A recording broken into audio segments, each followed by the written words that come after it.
what's up everybody? I'm here just to give you a little bit of tutorial on our 7-foot Daiwa spinning reel and rod.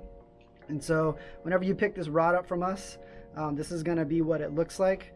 The line is not going to be already pulled through all the guides, and so you'll have a tag end kind of hanging off like this. And so the first thing you want to do that's really important when you're putting your line on the reel ready to get it going, you want to make sure that your line goes underneath the metal bail right here. And so you can't string it through the guides if it's just kind of loose on the top. So you want to make sure that line goes underneath the bail like this. And so when it goes underneath the bail, it sits perfectly into the little roller right here, and that's what kind of guides it to be reeled back in. So make sure it goes underneath the bail along that guide. Next, you're going to take your tag end, and your goal is to string it through all your line guides.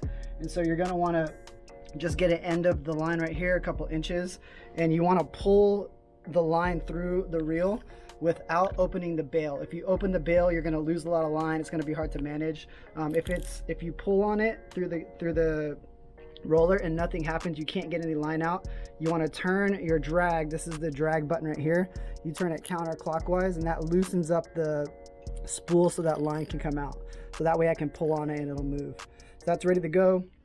Take the couple inches right here and just start going through your line guides. So go through, grab it, go through the next one, all the way up. As it gets to the top, it's hard to kind of reach if you're holding it like this. So you can set your rod down on the ground and then lean it to the side, giving you access to those top line guides. So pull it all the way through. If you don't have enough line with that drag loose, you can pull on it and get that line to come out and finish those last ones.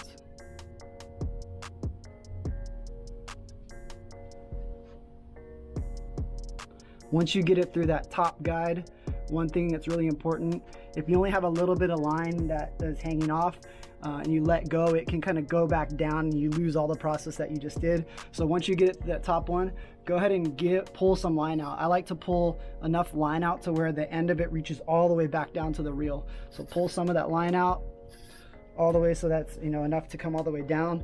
That way you are not losing it once you're done.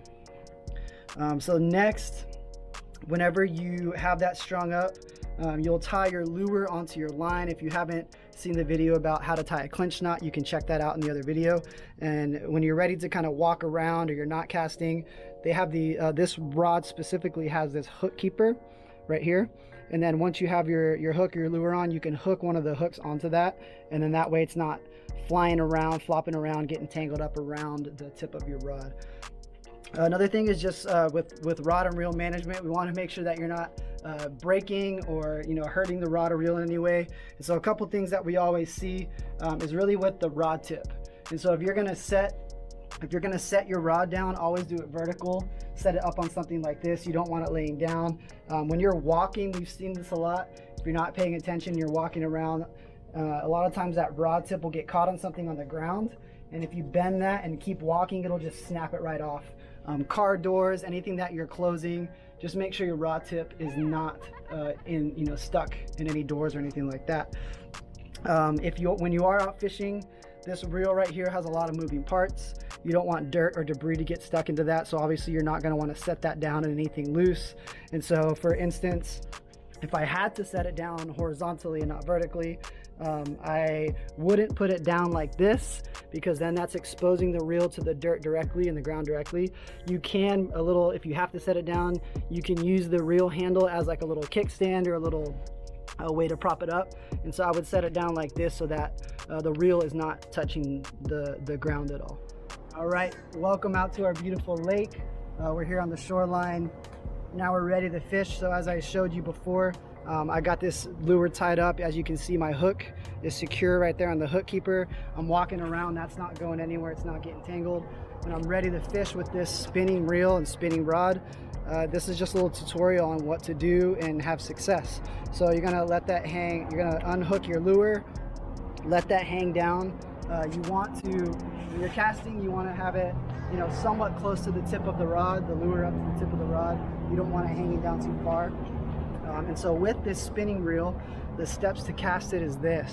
You hold your hand like so, with your hand around the rod, and then you have your index finger free.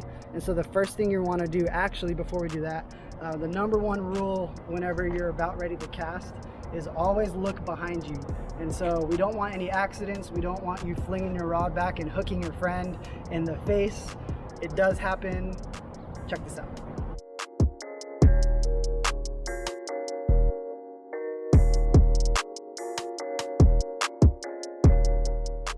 So once you've looked behind you, when you know that you have a clear spot, you're not going to hit any trees when you cast. Coming back to the rod, you take your line that's hanging here with your index finger and you pinch it to the rod. That gives you full control of the line. And so the next step is, this is your bail, which holds the line in. When you're ready to cast, you always have to open the bail. You cannot cast your line out with the bail closed. So with your left hand or your other hand, open the bail, and then that line is free to go out. So with my finger pinching the line, I check my surroundings, and for an overhead cast, just gently bring it back. Don't let your line get tangled as you bring it back. And then as you cast, you let go of the line with your finger, and then that'll go out. And so once your line is out, you're ready to reel it in or get it set, you close the bail with your hand. Don't close the bail by reeling. That creates a lot of wear and tear over time on the bail. So again, it's open, you're ready, close it with your hand, and then you can start reeling just like so. You always keep your hand kind of in that same position, and then you can reel in like that. So one more time, reeling it in. Your hand is in this position. Get your line up to where close to the rod. Index finger, pinch it to the rod. Open the bail, you're ready to go. Another really good tip is the side cast, the sidearm cast. If you have overhanging trees, you can't really go up without getting tangled. And so really good finesse cast if you're not casting far, if you just want to cast short, is a sidearm cast. And so you're kind of doing the same thing. Instead of going over my shoulder, I'm just rotating my body and bringing it back. And then same deal, as I cast the rod out, I'm letting go of the line with my finger to let that go out. It takes a little bit of practice to get the timing down, but with this spinning reel, it's really easy. You can do a light little cast and that thing will launch. And so you don't have to do a touchdown Hail Mary pass every time with your reel. So reel that back in. Another thing that we have seen, just to make sure you don't look like a noob at the lake, you're gonna wanna look like you know what you're doing. The spinning reel is always functioning below the rod. And so I'm always, whether I'm casting, whether I'm reeling, that is gonna look like this with the reel down here. You never ever wanna do a spinning reel upside down like this with the rod below it. It's just not how it works. You'll get a lot more tangles. It's harder to reel. So if you want to look like you know what you're doing first time out, you're always keeping that reel on the bottom side underneath the rod and reeling it like this, and never on top. And hopefully you catch some fish here at the lake and you're good to go.